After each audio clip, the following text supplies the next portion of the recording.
Welcome to the Psychedelic Passage Podcast. My name is Jimmy Nguyen. I will be your host today.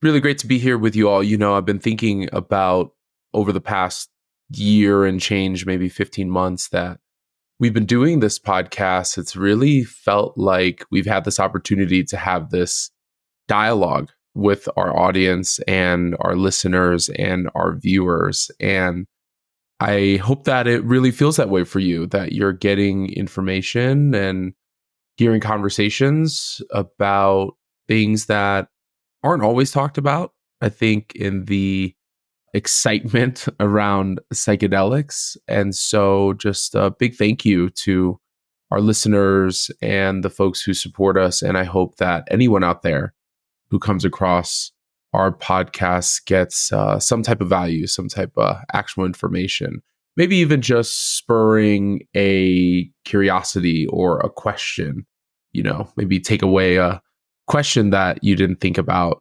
before listening to a particular episode. So really grateful to have you here with us today. And we have I think a really important episode to chat about within the current state of psychedelics. And that is the conversation around solo journeying versus getting some type of support, whether it's a friend, a trip sitter, facilitator, licensed, so on and so forth, as it relates to psychedelics. And I'll just name right off the bat that I acknowledge that in my discussion with this today, that I have an inherent bias here. Obviously, as most of you know, at Psychedelic Passage, one of the core services that we provide is connecting you to a vetted and qualified facilitator who can work with you in these altered states of consciousness. So by the fact that we're referring folks to facilitators, that inherently means that we believe that psychedelic experiences should be encountered in support, I think. With that being said, I come from a place or a background, a history of having a lot of solo experiences myself. I think probably across the 150-ish psychedelic experiences, I'd probably say about a fifth of those were solo for me. I'm guessing probably around 20 to 30. And I think that though those were kind of stacked up in the beginning of my 12-year exploration with psychedelics, I feel like I have this this counterbalance, right? The belief that psychedelics should be experience and support, but then also just weighing on my own personal history of solo journeying. So I hope that I can provide some light on this topic for you all today. And yeah, just really looking forward to diving in. I'll also say that as a caveat that the reason why I was solo journeying was because I didn't have access to, I think, a meaningful type of support then. I think early on in my own psychedelic experiences, it was kind of the default. I don't think that there were many people around in my life at that time that had psychedelic experience, maybe some other friends, folks, whatever, who we were exploring together. But I really don't think that professional support in my life was available at that time. Now, also, I just acknowledge that, humans have been really supporting each other through psychedelic experiences for likely hundreds, maybe thousands of years. On the same token, I know that individuals have also had solo experiences for likely hundreds, thousands of years in our human history. And I think one of the reasons why I wasn't getting support and doing a lot of solo experiences early on in my 12 plus year exploration of psychedelics is because it just wasn't available. I had some peers, I had some other folks who were psychedelic curious, but it was a pretty far jump for me to then have anybody in my network, in my life, who I think could hold sophisticated space for me in a meaningful way. The beautiful thing now is that that has changed. So many folks who are psychedelic curious, exploring psychedelics for the first time, had psychedelic experiences 30, 40, 50 years ago, now are circling back. Now you have access to the support. So I really want to dive in and talk about this today. And I want to break down, I think, the 5 reasons why you should consider getting any type of support in a meaningful psychedelic experience as opposed to going solo. Another disclaimer here. I feel like I'm just giving a whole bunch of caveats and disclaimers at the beginning of this episode. But what I'll share is that I still hold the fundamental belief that you have a right to engage with psychedelics in any way that's right for you and meaningful for you.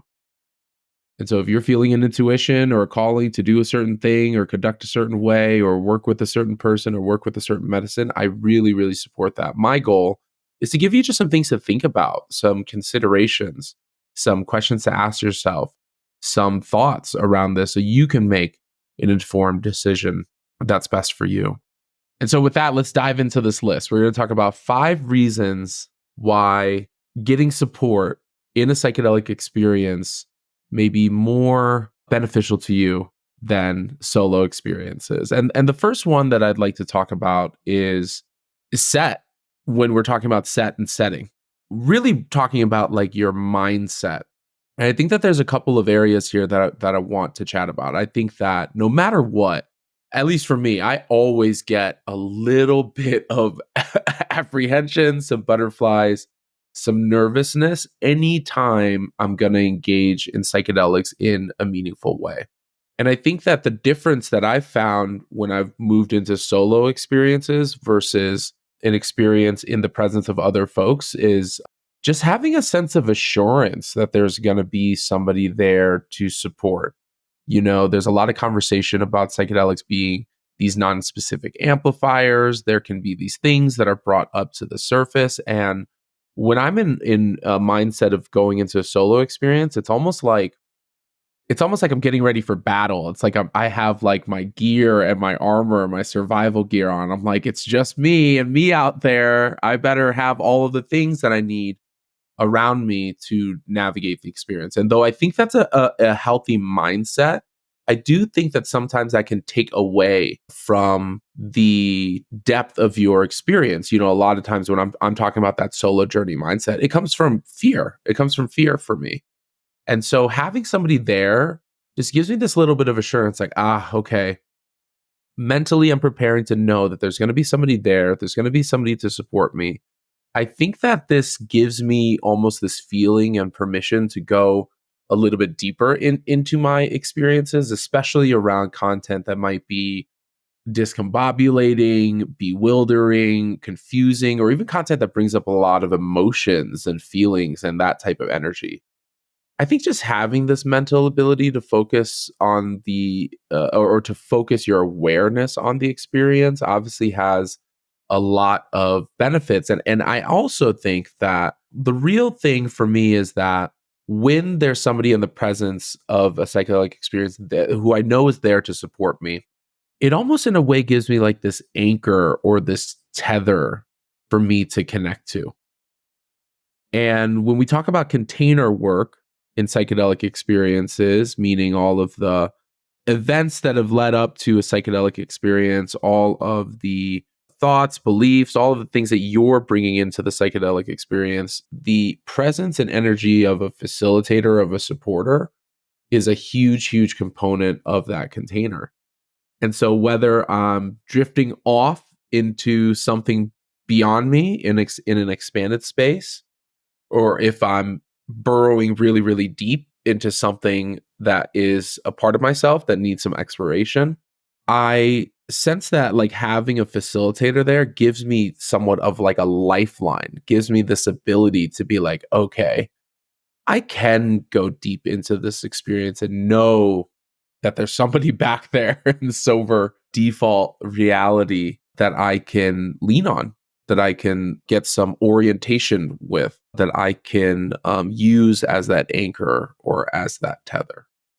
The second part, I think, of this, list of 5 reasons is, I think, a little bit more tangible, but goes kind of hand in hand with the first comment that I'm making, which is very simply having somebody around to help support and take care of your needs is huge.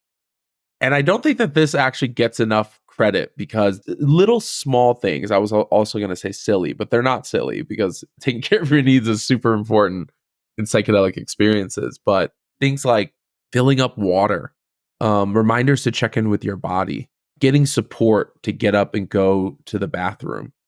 Usually in my own facilitation experiences with clients, I'm talking to them about, how is your morning leading into this? When was the last time that you ate? How was your sleep? So even just having somebody ask me some of these care oriented questions can really help me prioritize that for myself. And I think the main thing here is that this allows for your experience to be less interrupted. I know for any clients that have, worked with me, and I know that psilocybin can also be somewhat of like a diuretic, which means that folks are finding themselves getting up, going to the bathroom frequently, things of that nature. That in itself is already distracting. Imagine if you were somebody like me early on in my psychedelic experiences, deep, deep, deep in a medicine journey, knowing that you had to go to the bathroom, feeling that pressure on, your bladder, having no sense of time, or at least a very morphed sense of time. And there were some experiences for me where I literally felt like I was having the need to go to the bathroom for like an eternity. And then imagine the internal fortitude that I had to muster to get myself up or crawl or get myself over to, that bathroom. And so it's kind of a funny, silly, little anecdote that I'm sharing, but it actually weighs a huge impact on your psychedelic experience. Even just having somebody check in on you every now and then. Hey, just letting you know that I'm here, just checking with your body, see if you have any needs, reminders to breathe. Oh, huge, huge, huge. And so I think one of the downsides of solo journeying is that it requires this self-regulation. It requires you to at least have at least one footing or one hold in the default normal reality, which by nature means that it does take away a little bit from your psychedelic experience. Needless to say that taking care of your needs is also really important if you're going through something challenging. If you're going through an experience that's really difficult, maybe some feelings or emotions are coming up, maybe some beliefs about yourself or the world or the people around you are coming up. And I've spent many, many, many solo experiences cathartically crying and cathartically expressing and cathartically emoting through some deep pains in my life. And time again, though those experiences have been really meaningful and important, I've always wished, wow, I wish there was somebody here to support me and, hold me, through this. I think no matter what, regardless of solo experiences or psychedelic experiences, they both build resiliency. They both have this opportunity to build this reliance upon yourself. But I think what we're talking about here is not necessarily about that one builds resilience and self reliance and that the other doesn't. I think the conversation here is about, two parts: harm reduction, which is mitigating risk. And then the other part is benefit maximization, which I think is really important to talk about, which then leads me into my next point here on the reasons why folks should really consider deeply, deeply, deeply whether they're going to journey solo in a psychedelic experience is this concept of benefit maximization. I think that there are some things that I find that folks who go through psychedelic experiences, things that that a facilitator or a supporter might do that can be massively, massively helpful to you. The first, for sure, is having somebody to go through preparation with. I think a self-directed preparation process with, like the PDF guide that we have on our e-commerce store, or workshops, or, books like James Fadiman's Psychedelic Explorer's Guide, things like that, certainly is a good base and a foundation, but it's a whole different game and it's a whole different energy when you have another human participating in your preparation process. Another human who can maybe help highlight some themes or recurring trends or topics that are coming up in your preparation. Somebody that you can vent to or express to, somebody that you can seek advice from. For self-starters, I think that there's some folks out there who can engage in a preparation process on their own. Time and time again, I've been shown that preparation is the most meaningful in support of community, or at least in support of a professional individual who has the context and background of working with other clients, through that. I think the other really important part of benefit maximization is this ability to take notes. If you have ever been in a psychedelic, an intentional psychedelic experience, and then sometimes you show up with your journal and your paper and pen, your little notepad. Oftentimes in the beginning, I'm writing down my intention or writing down my something, but by the time I'm in the experience, if I'm in a full blown altered state of consciousness, it is so hard to be able to jot down a note or to write something down or to, like it's so difficult. And so something that I do as a standard for my clients, and I know that clients request this, some facilitators have different, takes and approaches to this, is just this ability to like take notes, to have somebody there who can observe. I think somebody there who, if I was going through something, I'd be like, hey, can you take this note real quick? Something about, this period of my life when I was 8 years old, there was this event that happened. I just want to put a pin on that if you can note that for me.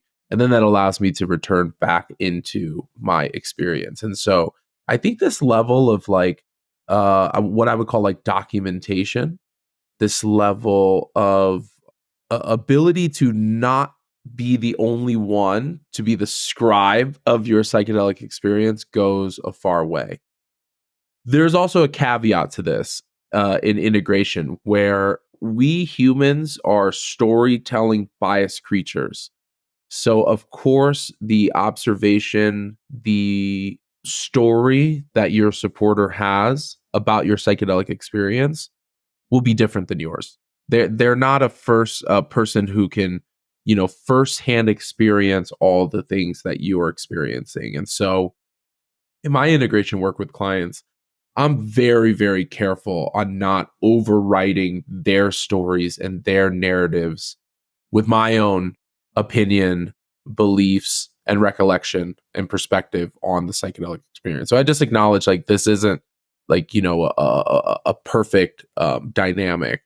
However, I also find that it can be helpful to compare and contrast a little bit of what was my lived experience in a psychedelic event versus what the individual like witnessed or saw or whatever, particularly around challenging parts. So, I had this one really challenging experience earlier this year. Thank goodness I was surrounded by like the all-star team of psychedelic harm reductionists and facilitators and supporters. Like I'm talking about, there were like, 6 people around me supporting me through a challenging life experience. One where I thought I was going insane. One where I thought I like broke something in my psyche. I thought I was having a neurological issue coming up. One where time was really, really stretched out. Like this experience felt like it was happening over a period of decades. Like my reality was like ripped open, right? And one of the interesting things afterwards, after I'd navigated the experience, got some rest, got some recovery, got to check in with my caretakers, I was profusely apologizing. I was like, I'm so sorry that like that was such a challenging experience for me. I can imagine I was like so erratic, and I must have been like a lot to deal with, right? Like having a lot of shame, blame, guilt around that. And every single person who held space for me was like, that was not the experience that I had. It actually felt like you were really calm and composed, and you were really cordial, and you were really nice, and you were identifying your needs, and you were all of this. And it was this real interesting dissonance exercise for me, where internally my world was crumbling, right? But then externally, folks are like, actually you kept it together pretty good. And what it did was it gave me another perspective to affirm to me like, okay, I'm kind of proud of myself for navigating that experience, however I did. And so you can see how just having another perspective there, you know, folks who can very, very thoughtfully, with your care in mind, be able to provide another lens, to your psychedelic experience. And I think my anecdote about having those folks support me can segue us actually pretty nicely into the fourth point of our discussion today, of which I'll go back to remind folks that I think that the first reasons are, I think the benefits of having a supporter on your mental set. I think having somebody there to help you take care of your needs, having somebody there to, maximize benefits around note taking and, things like that. And the fourth one that I want to talk about is post care. And I think that so much emphasis is on the psychedelic ceremony or the psychedelic experience itself that oftentimes prep and integration get overlooked. Please know that those two are some of the most important factors in psychedelic work, but also post care. So, this is kind of the period immediately after your psychedelic experience, and then maybe over those next couple of hours. And the interesting thing here is that in this kind of post care space, some call it afterglow, where the psychedelic effects are wearing off, you have this distinction that, like, okay, the psychedelic experience is coming to a close, but it's not quite over yet. What this looks like is you kind of have one foot in both worlds. You kind of have one foot returning back to, again, normal default reality, and you have another foot that had just been in this altered state of consciousness, wherever that content has led you in your psychedelic experience. That can be a rough landing for folks sometimes. That can be smooth and graceful for sure. It can be a combination of anywhere, in between. But I really, really, truly believe that having somebody there to be in company with you, somebody there to have conversation and dialogue with, somebody to speak to if you're feeling expressive or emotive, or maybe there was something lingering from your psychedelic experience. Maybe there was a piece of content that is really forefront in your attention and awareness. And whether that's talking through it at the time, whether that's just naming what that specific piece of content is bringing up for you, I think that this post care part is so, so, so important. And I will also say that my belief is that we as a society are lacking a deep sense of support and care, whether that's from our work, whether that's from our, our communities, whether that's in the medical field, whether that's in like an emotional realm. Like, I feel like a part of our ethos as Americans is that we're independent, we're self-driven, we're, goal oriented. It's so individualistic that I think that sometimes there is this forgetting that we're actually just humans in community who should be supporting and caring for each other. And so, having somebody there to help me get some food or help listen to me or to check in with me to see if, I need to take a shower or get some food, have a drink, or step outside, or whatever it is. I think that care goes a really, really long way. And ultimately, this leads to what I believe to be the most important reason why folks should seriously, seriously consider getting support, and seriously, seriously consider getting support from a professional who has done this and supported a lot of folks and has the skill set and modalities to do so, as opposed to solo journeying, is this feeling of being witnessed and seen and validated in your experience. So, so, so important. I had so many psychedelic experiences, solo experiences, early on, but also throughout my exploration, engagement, and relationship with psychedelics, where it felt so profound in the moment. It felt so meaningful at that time. It felt like I had come up upon this answer that I'd been seeking, or this realization, or this connecting the dots. But I had the experience solo, came out, really didn't do any integration. I really didn't talk about the experience to anybody else. And so guess what I did? I took that experience by just default function of my brain and my body. I took that experience and I mentally just like put it on a shelf or in a drawer. I mentally tucked it away and put it away from my psyche. And so, after about 10, 15 of those experiences, it was like, I've figured it out. I think I'm getting to a place where I'm healing. And then feeling like I'm reverting because I had not properly put the right presence and put it up to the surface there was really challenging. It was really damaging for me to feel like I was going through this cycle and going through this loop. And it really wasn't until I started working in psychedelics in community with other caretakers, other supporters, where I was like, oh, actually, being seen and validated in my experience is really, really huge. And I think that this ability to normalize your experience can also be very, very reassuring if you're navigating a psychedelic experience. So many times I'm like, or I hear from my clients, I've experienced this for myself, which is like, there's this thing happening. Is that okay? Is that normal?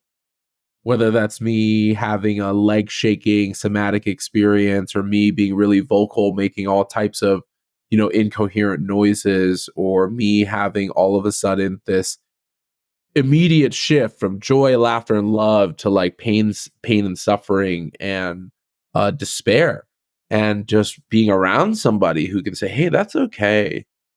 That's normal. That's welcome here. Like, I see you. Like, I validate you and I honor you in your experience. Oh, that in itself is medicine, you know? And so there's probably a lot more that I can talk about.